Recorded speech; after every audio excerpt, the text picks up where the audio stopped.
Listen to great knowledge in minutes.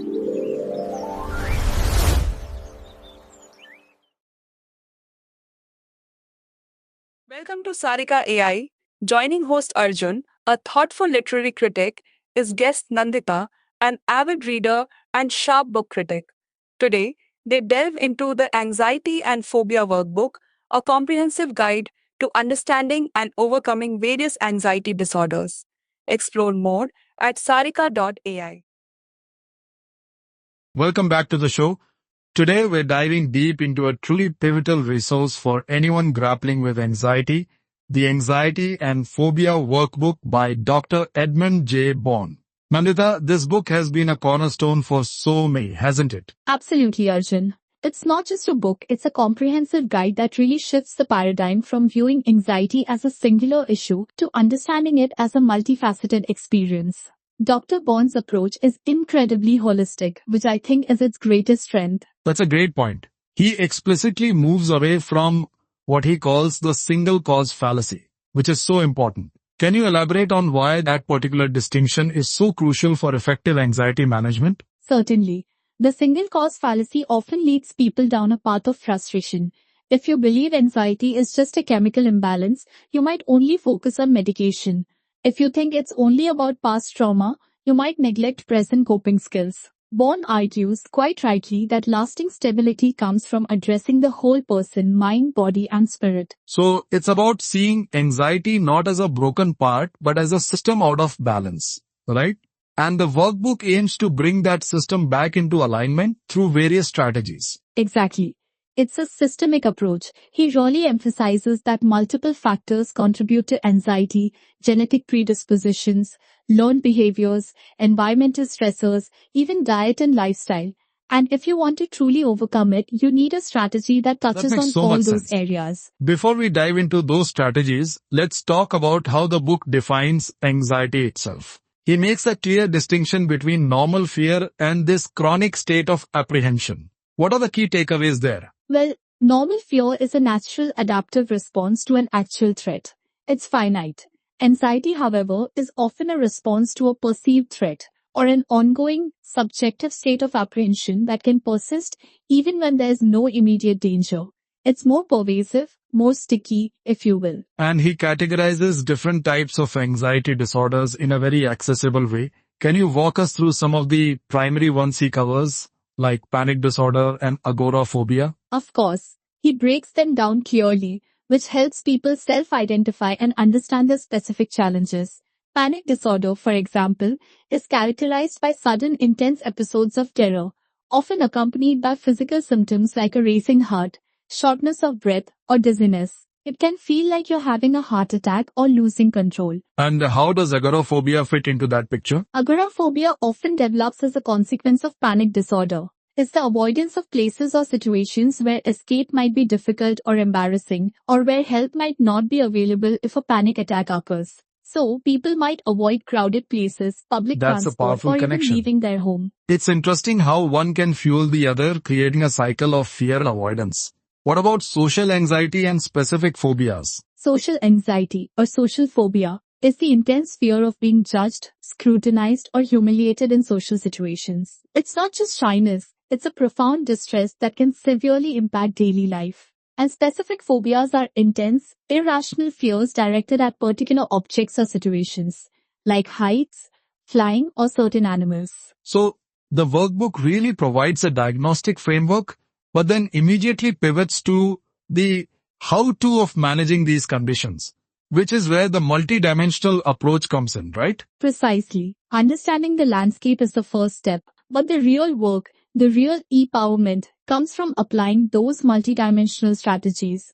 Bourne doesn't just tell you what anxiety is, he gives you the tools to do something about it. Let's unpack that multidimensional approach. He talks about integrating physical, mental, emotional, and behavioral strategies. Where does he typically suggest people start? Often, he starts with the physical. Simple yet profound techniques like diaphragmatic breathing are foundational.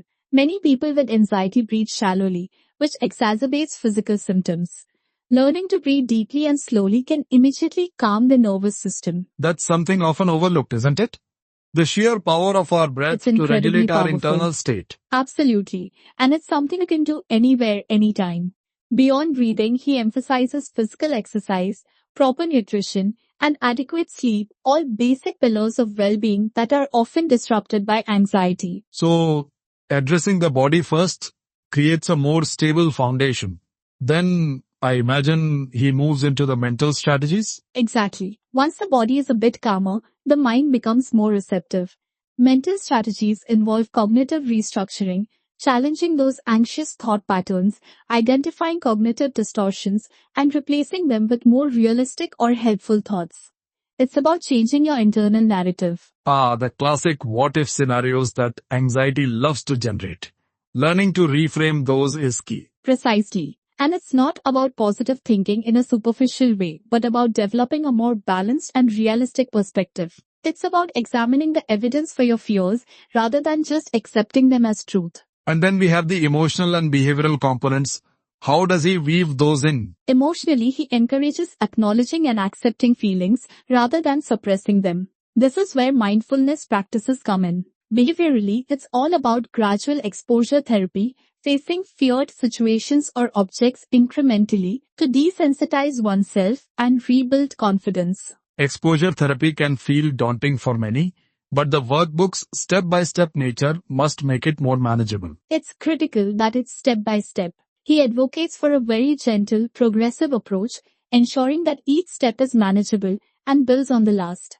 It's not about toughing it out, but about systematic desensitization. So, it's about building mastery through small, consistent wins, which then reinforces the mental and emotional shifts. It sounds like a truly integrated process. It really is. And that's the beauty of the workbook format. You're not just reading about these concepts, you're actively engaging with them, filling out exercises, tracking your progress. It makes the journey incredibly personal and empowering. It makes the journey incredibly personal and empowering. So, it really fosters a sense of self-efficacy, doesn't it? That you're not just a passive recipient, but an active participant in your own healing. Absolutely. That's the key takeaway. By actively engaging, tracking progress, and completing exercises, individuals move from feeling like a victim of their anxiety to gaining a sense of control and agency.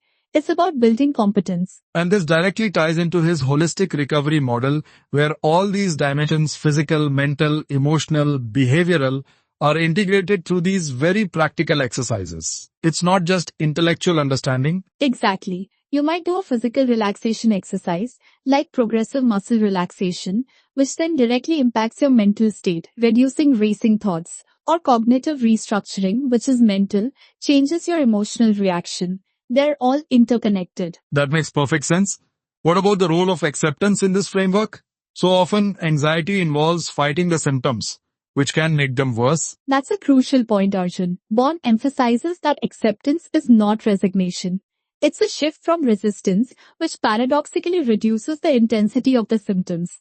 It's about observing your anxiety without judgment, allowing it to be there without adding fuel to judgment. the fire. That's a powerful distinction. How does the workbook guide someone through that very difficult shift from resistance to acceptance? It uses mindfulness exercises, journaling prompts that encourage self-observation, and specific cognitive reframing techniques. These help you challenge the automatic catastrophic interpretations you might have about your anxiety, making space for a different response. So, it's not just about coping with anxiety, but fundamentally changing one's relationship with it. Precisely. It's about understanding that anxiety is a natural human emotion, but learning to respond to it in a way that doesn't amplify its power over you. It's about recognizing its signals without letting them dictate your actions. Are there any common pitfalls people encounter when using a self-help workbook like this? And how does Bourne address them? A very common pitfall is inconsistency. People might start with enthusiasm, but then get discouraged or busy. Bourne addresses this by stressing the importance of regular, even if brief practice. It's about building new habits, not seeking a quick fix. And I imagine the workbook aspect itself helps with that consistency by providing a structured path and tangible tasks. Absolutely. It provides a clear roadmap, exercises to complete, and spaces to reflect. It's an active guide, not just theoretical reading. The structure can be incredibly motivating and keep you accountable to yourself. What about the long-term sustainability? Does the workbook prepare individuals for maintaining progress beyond its completion? Yes, it absolutely does. It equips individuals with a comprehensive toolbox of strategies they can draw upon indefinitely. It's about self-management and relapse prevention, teaching you how to proactively handle future toolbox. stressors. So it empowers them to become their own therapists, in a sense, for managing anxiety on an ongoing basis. A very apt way to put it, Arjun. It cultivates self-awareness and self-reliance, which are key for long-term well-being and resilience against future challenges. It sounds like a truly transformative resource for anyone grappling with anxiety, regardless of the specific manifestation. It genuinely is. The comprehensive nature, the practical, actionable exercises, and the deeply compassionate tone make it incredibly effective and accessible to a wide audience. It's clear why this workbook has remained a foundational text in the field for so many years, continually updated and refined. Its enduring relevance speaks volumes about its effectiveness and the timelessness of its holistic, multidimensional approach. It's truly a testament to Bourne's insights. For listeners seeking to understand and manage their anxiety, or even just gain a deeper perspective on mental well-being, this sounds like an essential starting point. Without a doubt, it provides a clear, actionable path forward, offering hope and practical tools. Nandita, this has been an incredibly insightful discussion.